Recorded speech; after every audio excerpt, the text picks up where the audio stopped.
200 million shillings was withdrawn this morning from a bank in Upper Hill, where an account of confidential expenditure is operated by the State Department of Internal Security.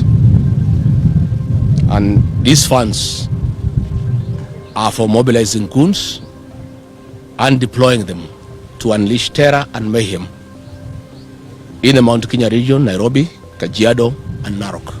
Score Kenyans tomorrow, on Thursday, to stay indoors, stay at home, avoid the state-sponsored militia organized by RUTO-MURKOMEN, who is ruthless. Your family needs you when you are safe. There is no need for you to make a point, then you end up in a casket. Karibu tena kwenye ulimwengu wa siasa, mtazamaji wangu. Hali ya kisiasa nchini Kenya imelipuka. Na safari hii moshi unatokana na bomu zito la siri ambalo limerushwa moja kwa moja ndani ya ikulu. Kama ulikuwa unafikiri serikali ndio inashikilia usukani wa nchi hii, sahau kabisa. Rigathi Gachagua ameweka kadi zote mezani leo. Akaziteka Citizen na NTV mchana kweupe na kuwasha moto ulioacha Rais William Ruto na Waziri Kipchumba Murkomen wakitetemeka kwa hasira za ghafla. Mchezo umegeuka, yani script imeraruliwa, na sasa hivi hakuna anayejua nani hasa anayetawala nchi hii kati ya walio ndani ya serikali na wale walioko nje. Kabla sijaweka clip ya jinsi hasira hizi zilivyolipuka na jinsi nchi inavyokwenda kusimama Alhamisi hii, nataka kujiuliza maswali haya matatu mazito yanayoumiza kichwa. Je, inawezekana kwamba Rigathi Gachagua akishirikiana na mastaa wa upinzani kama kina James Orengo na viongozi wengine wenye msimamo mkali sasa hivi ndio wanaongoza akili, mwelekeo na mioyo ya Wakenya wengi kuliko serikali yenyewe? Kwa nini Rais William Ruto na Waziri Kipchumba Murkomen wamepandwa na hasira ya mbogo baada ya Gachagua kufichua siri hii nzito, huku upinzani ukionekana kusimama imara nyuma ya ujumbe huo kuhusu Alhamisi ya Gen Z? Na je, muungano huu wa kimkakati kati ya sauti ya Gachagua na nguvu ya viongozi wa upinzani ndio umeweka wazi nani mwenye mamlaka ya kweli ya kuamuru wananchi watoke au wabaki nyumbani? Tazama jinsi kete zilivyochezwa hapa. 200 million shillings was withdrawn this morning from a bank in Upper Hill, where an account of confidential expenditure is operated by the State Department of Internal Security. And these funds are for mobilizing goons and deploying them to unleash terror and mayhem in the Mount Kenya region, Nairobi, Kajiado, and Narok, among other places in the country. Police have been told to escort the goons at night using police lorries and matatos hired from notorious circles and deployed across the region. Senior police officers have told us in confidence that they are very uncomfortable with the instructions they have been given personally by Kipchumba Murkomen, that they should stay off and let the goons destroy businesses, light bonfires, and create chaos. These goons, we have confirmed, will be accompanied by officers in plain clothes under the direction of Kipchumba Murkomen to give cover to the goons. Bomu la Gachagua kwenye vyombo vya habari. Gachagua amefanya kitu ambacho hakuna mchambuzi wa siasa alikitarajia wiki hii. Hakutuma taarifa kwa maandishi wala kutumia mitandao ya kijamii pekee, hapana. Alizitwanga simu runinga kubwa za zenye ushawishi mkubwa zaidi nchini, Citizen na NTV, na kulipua bomu la kisiasa lililoingia kila sebule ya Wakenya. Kwa kujiamini, amewaambia Wakenya wote bila uoga, Alhamisi hii kwenye kumbukumbu ya mashujaa wetu wa Gen Z waliouawa kwenye maandamano mwaka jana, tokeni barabarani kwa amani, lakini msifungue biashara zenu. Magari ya matatu na mabasi yasikimbie barabarani na watu wabaki salama majumbani mwao. Hii si amri tu ya kawaida ya kisiasa. Huu ni mtego mzito uliotandwa mchana kweupe ambao umebadilisha kabisa ajenda ya kitaifa. Gachagua anajua nguvu ya vyombo hivi vya habari, na kwa kuvitumia amehakikisha ujumbe umefika hadi vijijini kwa wazee na watoto. Thank you very much, dear Kenyans. Today I wish to address myself on the planned peaceful protests for Thursday, 25th June 2026, to commemorate the 24th and 25th June 2025 and Sabasaba Day 2025 protests. In June 2024 and 2025, hundreds of our young promising Kenyans were butchered by this regime, others abducted and tortured, some were buried and others have not been found to date. You are also aware that property worth millions of shillings, businesses and livelihoods were destroyed by goons under police escort and supervision. Our young people and leaders were traumatized and dragged through courts of law under terrorism charges, all of which were trumped up and forced. To all Kenyans who lost their loved ones and lost their livelihoods in the three unfortunate events under the hands of William Ruto over the last 4 years, we are sorry. This is not what 55 million Kenyans expected of him, and also the 7.2 million Kenyans who voted for him. Dear Kenyans, on Saturday, 20th June 2026, the Cabinet Secretary for Health, one notorious warmonger, Aden Duale, said that protests will only happen in the Mount Kenya region this Thursday, 25th June. This was not an idle statement. It was a reflection of what has been planned. I have credible intelligence that Kipchumba Murkomen and Raymond Omolo, using Moses Kuria and Kimani Ichung'wa, Susan Kihika from Nakuru, and other UDA leaders allied to William Ruto, have organized goons to cause terror and mayhem in Nairobi and the Mount Kenya region and blame the opposition. 200 million shillings was withdrawn this morning from a bank in Upper Hill, where an account of confidential expenditure is operated by the State Department of Internal Security. And these funds are for mobilizing goons and deploying them to unleash terror and mayhem in the Mount Kenya region, Nairobi, Kajiado, and Narok, among other places in the country.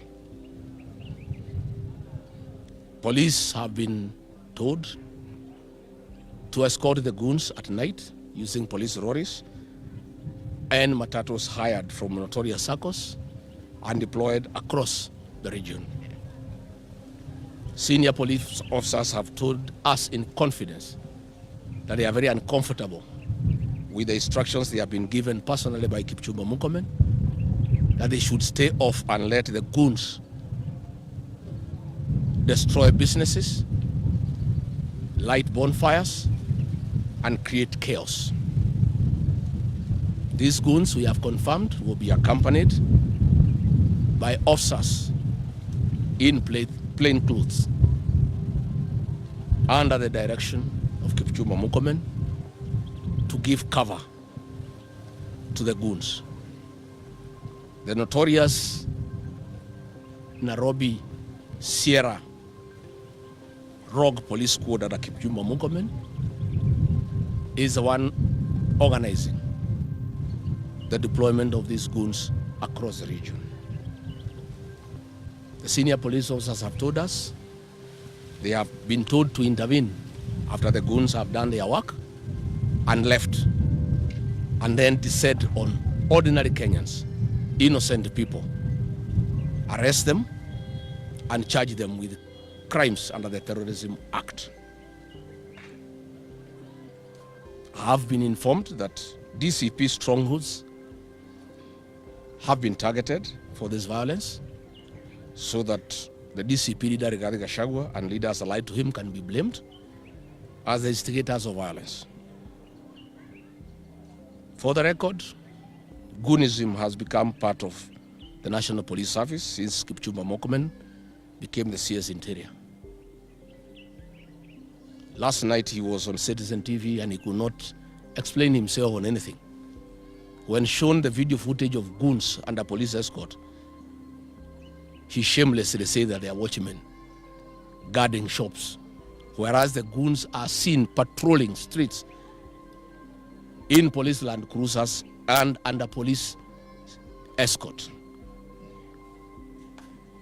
I have been informed that Kipchumba Murkomen has convinced William Ruto that unleashing violence in the Mount Kenya region will convince the rest of Kenyans that only the Mount Kenya people have a problem with him and that they are violent. And it's the Mount Kenya people fighting their own people. Looking at the situation, I want to appeal to the Gen Zs with a lot of humility and kindness to consider not going out to the streets. These are our children and grandchildren whom we need next year to help us liberate this country through the ballot. From the violence that has been planned by the state using police and goons, I have no doubt in my mind that lives will be lost. These are young children who have a great future and who need an opportunity to live their full life. I want to persuade them with a lot of humility that retreat is not surrender and strategy is not cowardice. I want to persuade them that there is a constitutional way of dealing with William Ruto next year. We don't have to go to the streets and expose ourselves to death and injury. For sure, state has organized very serious violence. And that is why the fake deputy president has been issuing threats. That is why William Ruto has been issuing threats. That's why Kipchumba Murkomen has been issuing threats. Because they have actually organized violence against the people of Kenya under the guise that they are goons.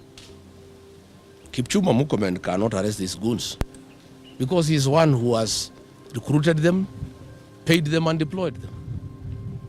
They will be working for the state to cause mayhem, to unleash terror, to allow the police now to come in and shoot people. Because the strategy is the state organizes goons accompanied by officers in plain clothes. They wreak havoc, they destroy property. Then the police now have a reason to come in. The goons withdraw because they cannot be shot, they cannot be arrested because they have been brought by the police, they have been brought by the government, and then kill innocent people, maim innocent people. I'm therefore asking agencies, strategy is not cowardice. Please, my sons and daughters, my grandchildren, consider.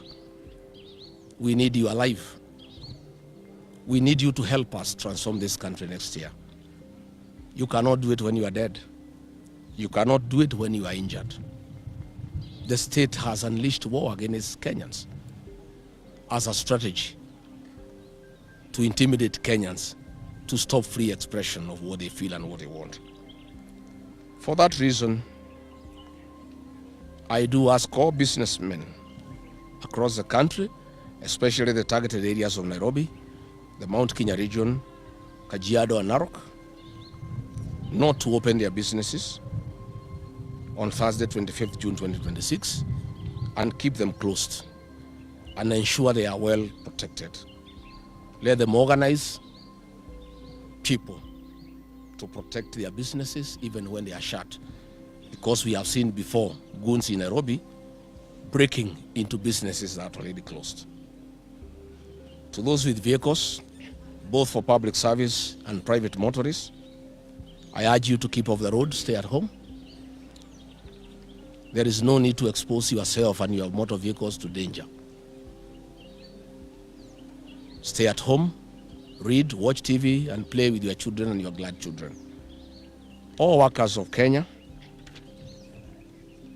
I plead with you, stay at home.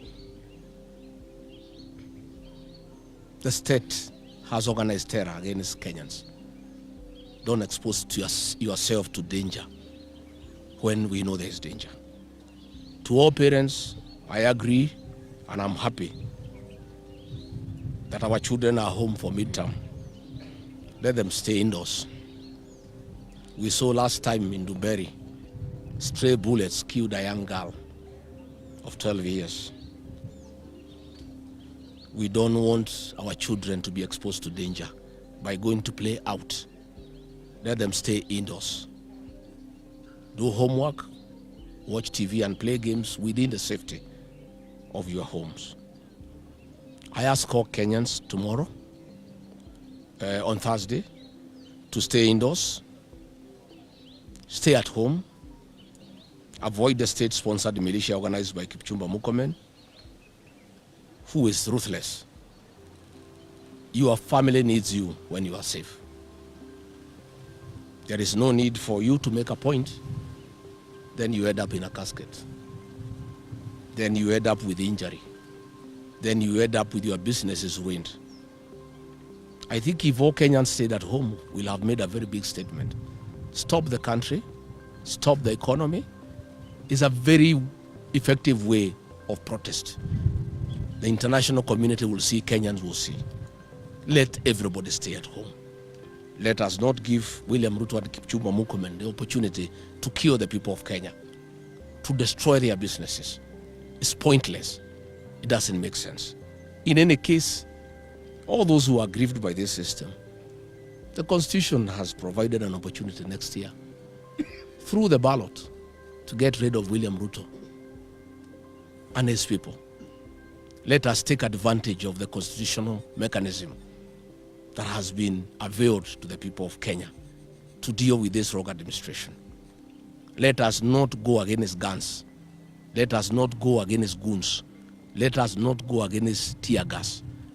Let us not face a brutal president and a brutal cabinet secretary. Kenyans will be the loser. I know it may sound defeatist. I know many Kenyans will get disappointed that we look like we are giving up. We are just being human. This cause is not worth to lose human life. The battle against William Ruto is not worth destruction of our businesses, because the Constitution has provided a very elaborate mechanism to deal with the rogue administration. Let us all be patient. Let us suppress our anger. We'll have sufficient opportunity next year to deal with William Ruto and this rogue regime. I ask all Kenyans to keep off the streets, to keep off towns, to keep off cities, and stay at home. In our towns here in the mountain, the people who are being brought to cause havoc are from outside. Be on the lookout for outsiders. Don't allow people to destroy your towns, to destroy your villages. Everybody knows each other. Outsiders are known. To Moses Kuria, I ask you, what happened to you, my brother? Why have you allowed yourself to be used by William Ruto to persecute your kinsmen? Why, Moses Kuria? How much money do you need? Why are you organizing goons to destroy property belonging to your people? Why? Kimani Ichung'wa, people of Kikuyu have elected you 3 times. Why? Last year, you organized goons to burn the law courts. You caused young people to be charged with terrorism. Why do you do this? How much does William Ruto pay you to persecute your own people? Why have you turned against your own community? What do you hope to achieve by this senseless violence against your own people? What do you want to achieve? How do you feel when your kinsmen are being brutalized by goons and police? How do you feel when the sweat of your kinsmen, businesses they have developed over the years, is being destroyed by goons and police and the government watch. I want to plead with you and your conscience. Please call off this violence. Call off these goons. It's unnecessary. Don't hurt your people. Don't hurt their businesses. Don't unleash terror on your own people. Much as you want to help President William Ruto to get re-elected, this cannot be a good strategy. And the more you hurt the people, the more you terrorize them, the more they hate William Ruto and his government. I don't think you are helping him. You are putting him in more trouble with the citizens. He has caused enough pain to the people by destroying the educational sector, the health sector, the business sector. When you add now violence against innocent people in church, against businesses, killing young people, it's adding insult to injury. I finally want to ask the people of Kenya to be good citizens and to be peaceful and to register as voters. This is the only way they can redeem their dignity and their safety. It's the only way they can have good governance. All these other methods will not work. As for me and my party, the DCP, I want to confirm that we are all abiding citizens and we are peaceful people. I have always advocated for change through constitutional means, and I am focused on having change next year through the ballot. That is my focus. We have no time to entertain violence. We have no time to entertain unorthodox means of changing a government. We want to change this government through the ballot next year.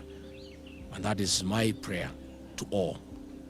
That is all I plead with our people, to know that we have an opportunity next year to address all these matters in a very conclusive manner so that Kenya can be peaceful and Kenya can have good governance and people can flourish and they can meet their aspirations and they can be able to have better lives. Asanteni sana. Mtazamaji wangu, siri ya magun imefichuka mchana kweupe. Kwa nini hasa Gachagua amesisitiza watu wasifungue maduka na usafiri usimame? Hapa ndipo penye mzizi wa siri ambayo serikali isingependa ijulikane hata kidogo. Gachagua amelipua madai mazito kwamba serikali imepanga mkakati wa siri wa kuleta wahuni au goons waliolipwa, lengo lao likiwa ni kuingizwa katikati ya watu, wavunje maduka, wachome mali na kusababisha fujo kubwa. Kwa nini wafanye hivyo? Ili baada ya uharibifu huo serikali ipate excuse au sababu ya kusimama mbele ya vyombo vya habari na kusema, tazameni, hawa viongozi wa upinzani na waandamanaji ni uharibifu wa uchumi na wananyanyasa wananchi. Kwa kufichua na kuexpose mpango huu mapema kabla ya Alhamis haijafika, Gachagua amewapokonya serikali silaha yao kubwa zaidi ya propaganda. Sasa hivi hata kukiwa na jiwe moja litakalorushwa, kila Mkenya atajua ni nani aliyetuma watu hao. Lakini ukiangalia matamshi na nyuso za Rais William Ruto na Waziri Kipchumba Murkomen kwa sasa, utaona hasira ya wazi kabisa na ya kupandwa na mbogo. Lakini kwa nini wamekasirika? Ni kwa sababu Gachagua amewapiga kitu tunachoita checkmate katika mchezo wa shatranj au tuseme chess. Fikiria jambo hili. Gachagua ameweka mazingira ambayo serikali haiwezi kushinda kabisa. Na kama serikali ikitumia polisi au kikundi chochote Alhamis na uharibifu utokee, wananchi wote watasema Gachagua alituambia ukweli kwamba serikali ingeleta magun. Na upande wa pili kukiwa na amani kabisa na watu wakikataa kufungua biashara zao kama alivyoomba, itaonekana nchi nzima inamtii Gachagua na upinzani kuliko amri za Rais Ruto. Hili ni pigo kubwa sana kwa kiburi na hadhi ya viongozi wakuu wa serikali ambao wanatarajia sauti yao ndio iwe ya mwisho. I have seen that this week some people are saying that they want to do maandamano and all that. Our constitution allows every citizen to protest, to picket, to demonstrate, and to present petitions under Article 37 of the Constitution. That is a right and no government citizen, no government official, neither myself or any other Inspector General of Police or any government official can take that responsibility or that right from the people of Kenya. It's a right that must be exercised by the people of Kenya. But that right must be exercised peacefully. There is also a right for our children to go to school.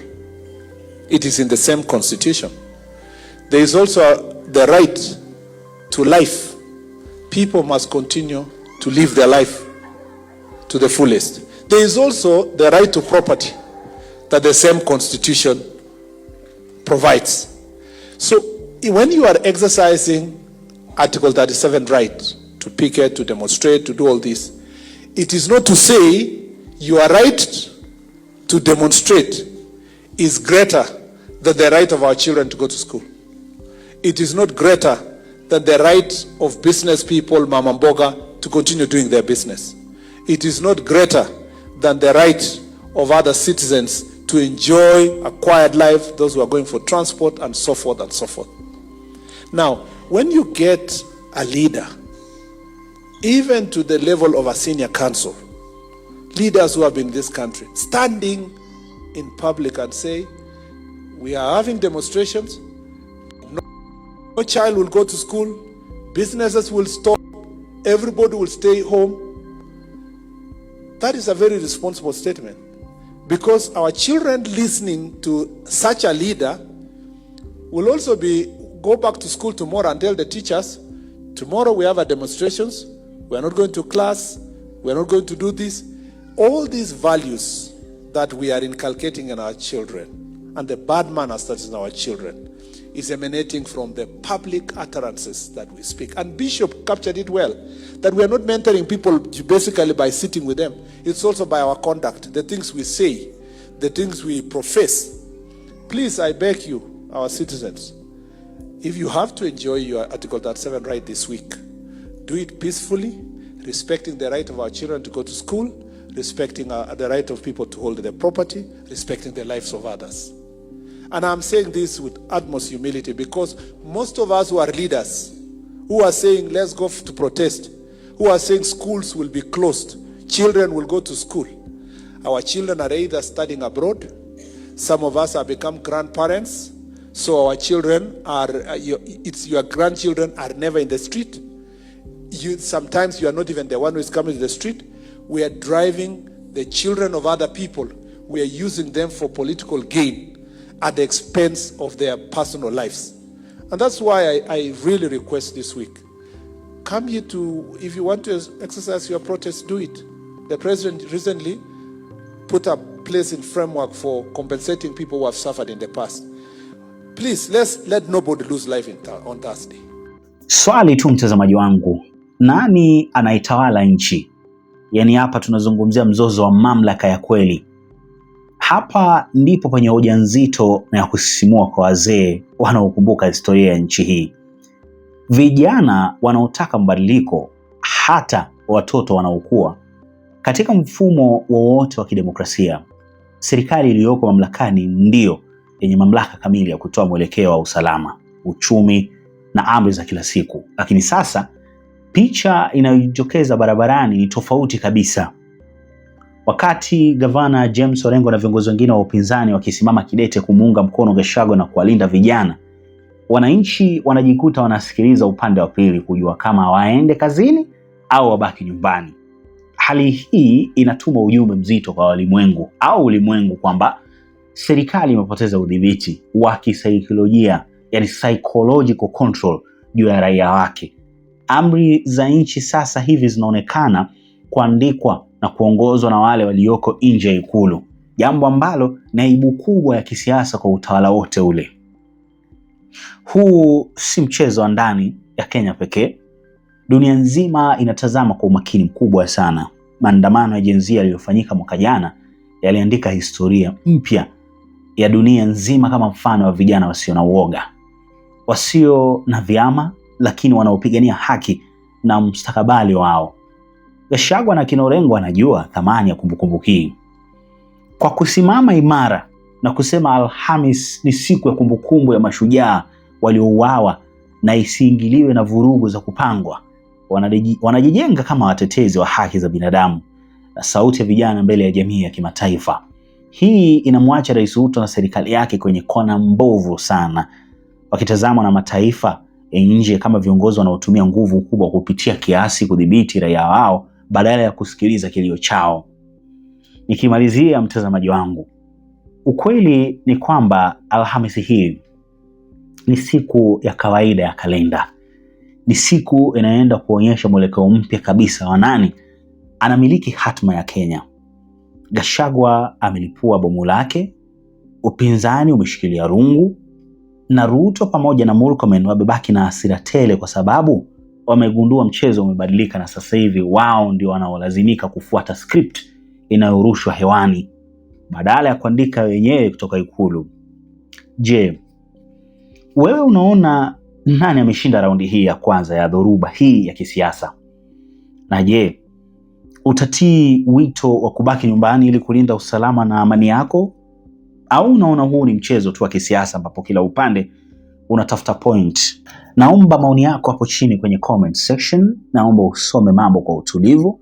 Usisahau kulike video hii, kushare kwa marafiki zako wote, na muhimu zaidi gonga hiyo button ya subscribe hapo chini ili usipitwe na muendelezo wa uchambuzi huu pindi hali itakapobadilika. Mpaka wakati mwingine, mimi ni mtangazaji wako. Asante na kwaheri.